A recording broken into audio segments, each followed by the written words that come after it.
සටනේ කඳු කර යුද්ධේ සුද්දාගේ හමුදා බිඳ වැටුණා.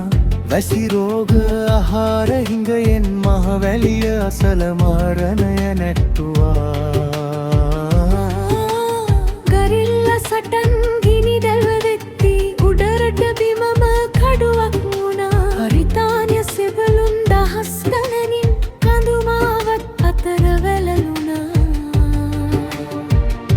ඇහැලේ පොළලා සිහසුන හොයද්දී සුද්දා හිනෙහුණා යටින්.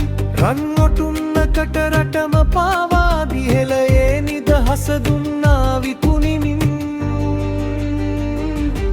එදා මාර්තු දෙවැනි දිනේ මගුල් මඩුවේ ගිවිසුම ලියුණා.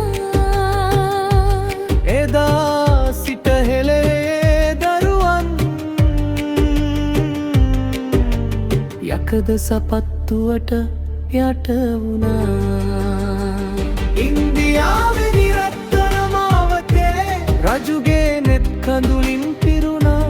මගේ උන්මා පාවා නොදුන්නා නම් කිව්වද ඉතිහාසයේ රැඳුණා. සමගිය බලයයි කියා අදත් ස්තම්භ කතා කරනවා. ජාති භේද අමතක කර